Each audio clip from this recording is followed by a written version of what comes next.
Hey there, welcome to Libero Magazine. My name is Robin Baker, and in today's video blog, we are talking all about self-care and what it really means, especially around this time of year in the holidays. So self-care has really become this kind of sexy phrase, so to speak. A lot of people say, oh, I'm doing self-care because I'm doing, my bubble bath and my essential oils. But what does self care really mean? Like, if we look at the nitty gritty part of self care, what is it all about? It's taking care of yourself, right? So, something I came across earlier today when I was planning on videotaping this was an article about this very topic. And they say in this article, like, self care is not pretty. It is usually ugly. It usually sucks. It's usually really hard. It's not always the bubble bath or the chocolate or the essential oils or the aromatherapy candles. Self care can be standing up for yourself when you feel like you're taking advantage of. Self care can mean quitting a job that is soul sucking in order to pursue your passion. And that's hard work, right? So at the end of the day, self care usually is something that we do to take care of ourselves. So if we think about that, it's like we're being our own parent. We're parenting ourselves. We're like, no, this is not what we need right now. We need to do this because this is what's going to help the situation. So I can pick up my phone at any point in time and look at Instagram and look up hashtag self-care, and I will find a million different pictures about a million different ways that people are doing their self-care. But typically, I will see photos of candles, of bubble baths, of all these very Instagram-worthy things. And today I'm really trying to bring awareness to you if maybe you fall into this category of really, glamorizing self-care when it isn't that glamorous. It's usually pretty ugly and crappy. Self-care does not always involve these things, these bubble baths, these glasses of wine, or whatever you want to call it. Something to really be aware of, especially this time of year when we do know self-care is important, because typically we feel overwhelmed with obligations and we're asked maybe to go to parties when we don't really want to go, but then we say, oh, I'm going to stay home because I need to do self-care. So really paying attention. Are we doing self-care things in order to avoid discomfort? Or are we doing self-care because we really know it's something we need to do in order to feel better about ourselves and our lives?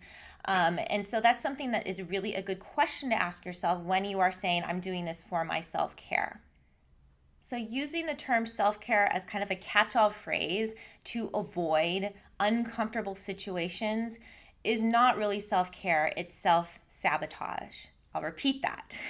Using self-care as a catch-all phrase to avoid uncomfortable situations is not really self-care, it's self-sabotage. And I will liken this to the process of eating disorder recovery. So, right, when we're going through recovery, the stuff that we're doing in order to take care of ourselves is not easy. It pretty much sucks. There's a lot of stuff that we have to do in order to recover that is downright scary and just threatening, and it doesn't feel good at all. It's extremely uncomfortable. And so there's still things in our lives, whether you have an eating disorder or you're recovering from one or not, that are going to be uncomfortable, that you don't feel like doing. So I'm really going to point out the whole party situation, because going into the holiday season, we're probably going to be invited to a lot of get-togethers, even if it's just a one-on-one with somebody that maybe for whatever reason we don't feel comfortable with going.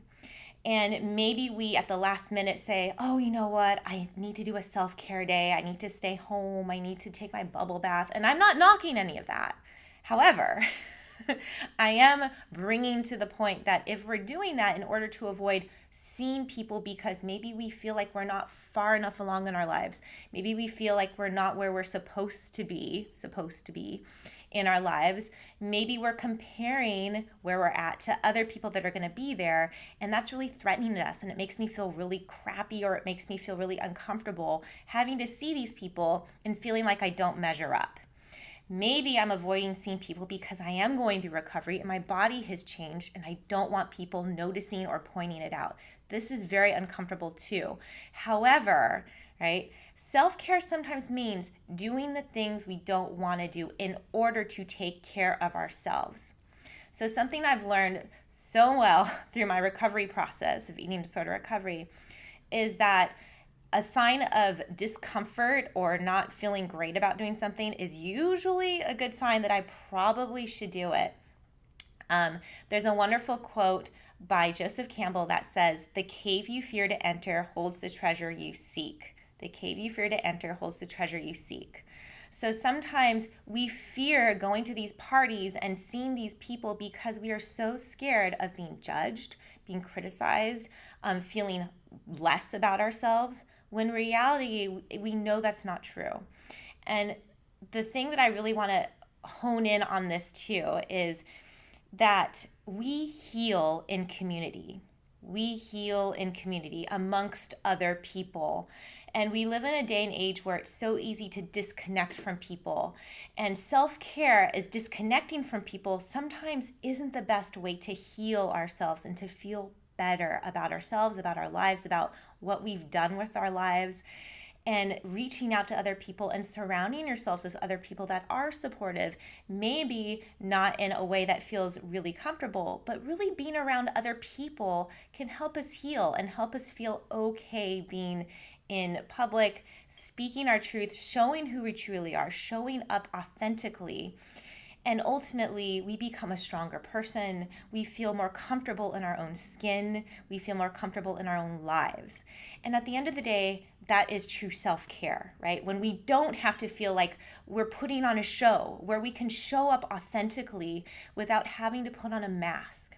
So today, I just really wanted to have you zone in on when you do feel that level of discomfort of doing something, and then maybe making a different choice and claiming self-care when in reality, and maybe not in reality, maybe in your gut, you know that's not really true, that you feel like you want to be around other people, you want the support, you want to be amongst your friends, amongst your family, but you're scared about how you're going to be treated. So you claim self-care and you stay home. When in reality, even though it may seem like the kinder thing to do for yourself and like you are caring for yourself, ultimately it's not getting you towards a goal of recovery, a goal of reconnecting, a goal of true healing. So really keeping that in mind this holiday season and always as you move forward in whatever path you have in your life, in whatever recovery you might be facing. So remember, saying that you're doing something for self-care when you're really trying to avoid discomfort or feeling bad about yourself is not really self-care, it's self-sabotage. Keep that in mind as you move through this holiday season with all its craziness, with all of its boundary setting, with all of its self-care, true self-care. Enjoy yourself, be amongst people, heal in community, and just share the love with everyone. Thank you so much for watching. I hope you have an amazing holiday season, and I will catch you soon. Bye.